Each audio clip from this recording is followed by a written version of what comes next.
kababaang loob, pagpapakumbaba. Grabe, no? Nagpatawad ka na, ikaw pa yung nagpapakumbaba. Pambihirang Lord. Yung pala yung nagagawa ng kapangyarihan ng forgiveness. Nagpapatawad ka.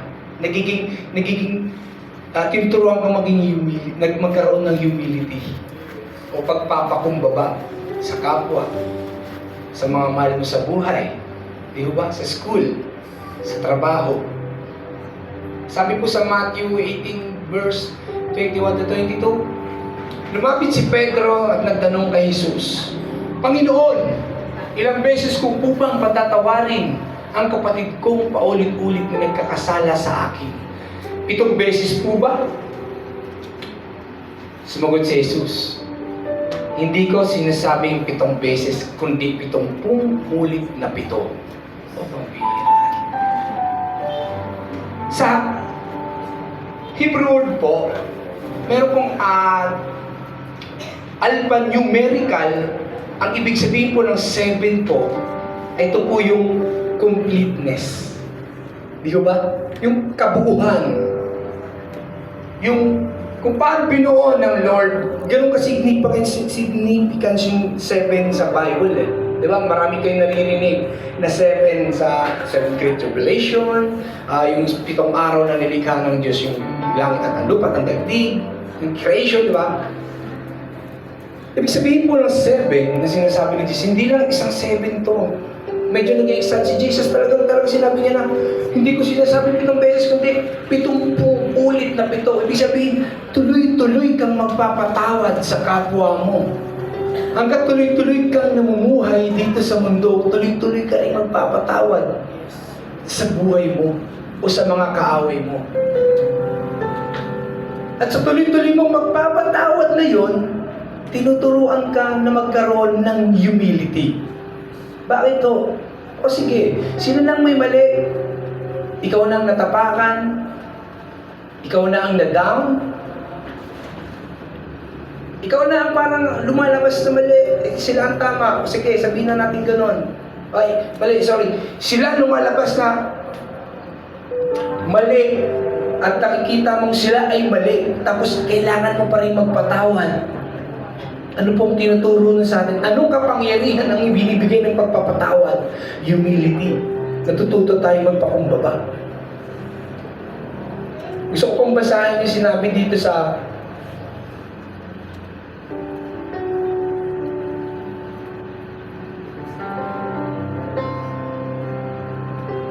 Lucas yun eh. Naku, hindi ko na naman nalista. Kulang sa aral. Sa Lucas pa yun. Hindi ko siya nalista eh.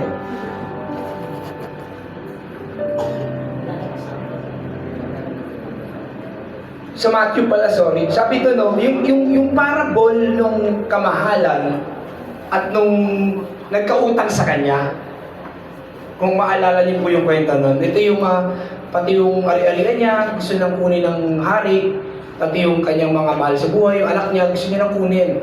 Pero humingi siya ng tawad. Humingi siya ng tawad sa kanyang hari, pero siya ay pinatawad. And then pagkatapos po, pinalaya siya, pinagbigyan siya, at nung nakita niya naman, nakita niya yung may utang sa kanya. Nakita niya yung may utang sa kanya, sinunggaban niya yun. Siningil niya, magbayad ka ng utang mo. Hindi niya pinatawad. Ano pong lesson dito? Kung ikaw pinatawad ka ng Diyos, bakit hindi mo makayang magpatawad? Amen ba? Amen. Lagi po natin tatandaan, pinatawad lang din tayo ng Diyos. Kaya tayo din po ay magpatawad. At ang nagagawa po nung pagpapatawad, tinuturuan tayo maging humble. Tinuturuan tayo magpakumbaba ng humility. Ganyan katapat at kadakila ang Diyos. Ganyan kapatas ang Diyos sa buhay natin. Tayo mga tagasunod ng ating Panginoong Hesus, dapat nating maunawaan na hindi lang tayo magpapakita na tayo magpapatawad, okay na. Araw-araw, sabi pa nga sa Bible, kung ang isa mong kapatid ay nagkasala sa iyo at humingi sa iyo ng tawad, sa buong araw, Kung 7 beses man siya nagkasala sa'yo, patawarin mo rin siya ng 7 beses. Humility ang tawag doon. Pagpapakumbaba ang tawag doon. Hindi porket ikaw yung nag-sorry, ikaw yung nagpakumbaba. Kung sino po po ay nagpapatawad, siya din po yung nagpapakumbaba. At mahirap po sa atin na tayo po ay nagtatanim ng sama ng loob. Ang hirap na kapag tayo po ay nagkikimkim ng mga galit, kinukulong pala tayo nun. Kinukulong tayo sa mga sarili natin. Alipin tayo ng pride. Alipin tayo ng kayabangan. Alipin tayo ng mga sarili nating pagmamataas sa isipan natin. At ang isa po sa kapangyarihan ng pagpapatawad, to set us free. Amen ba? Sabi po sa Matthew 6:14-15, sapagkat kung pinagpatawad ninyo ang nagkasala sa inyo, patatawarin din kayo ng inyong Ama na nasa langit. Ngunit kung hindi ninyo pinapatawad ang iba, hindi rin naman kayo patatawarin ng inyong Ama ang inyong mga kasalanan. Ang hirap po pag tayo po'y nakakulong. Ang hirap po pag tayo ay nakabilanggo sa mga nagmamataas, sa may kinikimkim na sama ng loob. Pero pag tayo pala ay nagpapatawad, kaya tayo ay nakakalaya kasi tayo ay pinapalaya ng Panginoon. Ang gagawin na lang natin, ibigay natin sa Kanya kung ano yung pinangahawakan nating pride na hindi natin mabitawan. Amen. At ang pakiramdam ng pagpapatawad, kapatid, nakakagaan sa kalooban. Kung dati masikip ang daanan kapag nagkakasalubong kayo ni kumpare, ni kumare dahil meron kayong mga galit sa isa't isa, pag tayo po ay nagpatawad, lumuluwag yan.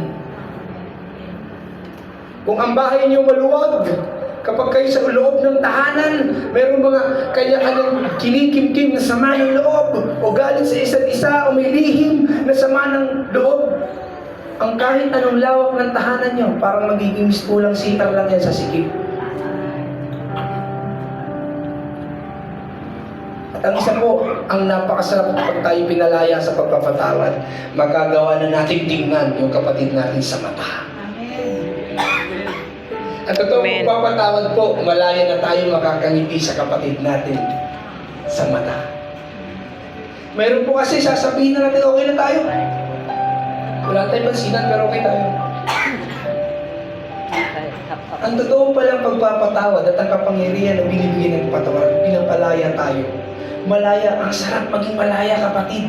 Ang sarap maging maluwag na kalsada. Ang sarap mamuhay sa isang tahanan na wala kayong tinatago sa isa't isa. Oh, praise God. Purihin natin ng Diyos. Dahil sa kanyang mensahe na to, alam ko, ang bawat isa sa inyo ay hindi lang naman din. Hindi lang ikaw ang nakakaranas ng ganyan ngayon. Baka yung katabi mo, meron din. Amen. Lahat po tayo, may mga galit na naitatago. Sabi ko nga po kanina sa first service, ang galit po o ang sama ng loob, kinikimkim natin para po yung sugat na nagkaroon ng ugang na kapag nakalmot mo ulit, nakamot mo, nasusugatan ulit yan. Hindi kugang. Naalala ko po, Kugang yung ano sa sugat. patotoo ko lang, nung ako po, Yung magaling-galing na, tas may balat pumasok pa na. ng grade first year pa. Langib ba yun? Ito ngayon. Bisaya ka. First year, grade 7 to ngayon, no? Nagkaroon pa ako ng stepfather na wow. Siya po may dahilan ng pilat ko sa kilay. Nananakit po siya. Magulo po ang tahanan. Hindi maayos, bulyawan, away dito, away doon. Nagkaroon ako ng galit, nagkaroon ako ng puso na magrebelde, lumayo na lang sa bahay kasi puro lang naman ingay. Naglalayas po ko, alam po yan ng nanay ko. Si mama, nag-aalala ako, parang wala lang sa akin kasi ako ayaw ko sa bahay. Nagkaroon ako ng galit sa stepfather ko na yun. Hindi po naglaon, akala ko okay na, sige, matagal ang panahon na. Hindi sila nagkatuluyan ng nanay ko. Meron pong pumalit na bago. Nakakala ko dati okay na ako.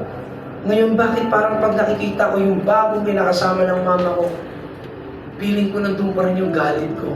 Nandun pa rin yung pag-aasa ko na parang uulit na naman yung dati. Sasaktan na naman ako, ang nanay ko. Sasaktan na naman kami. Nandun yung sinasabing trauma, pero totoo, yung galit ko pala yun na hindi ko napalaya.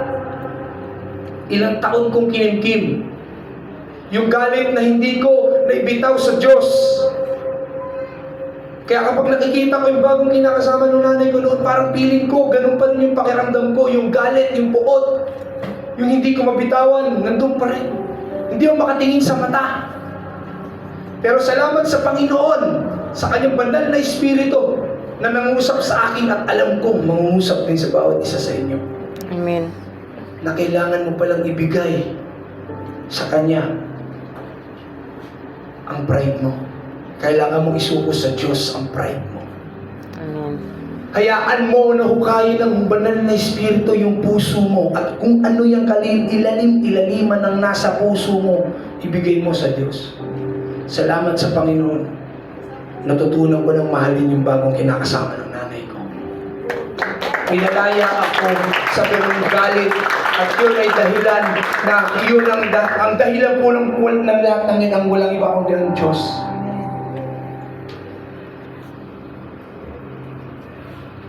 Sa ating mga tao, likas sa atin na hindi magpatawad agad. Totoo yun. Hindi natin kayang magpatawad sa totoo lang. Ayaw natin nun. Natapakan yung puri ko. Natapakan yung pagkatao ko. Sino ka? Pero nung nag-scroll po ako sa FB, meron pa ako nabasa. Matagal na to, matagal na siya, pero nabasa ko ulit. Sabi po dito ni si Riza Francisco, kung may nakakakilala po, asawa po siya ng pastor. Sabi po doon sa FB page na, forgive not because your enemy deserves it. Forgive and be free. Pampira. Amen. Sige po, palakpakan natin.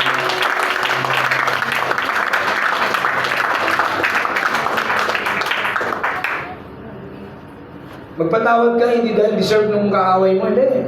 Magpatawad ka kasi kailangan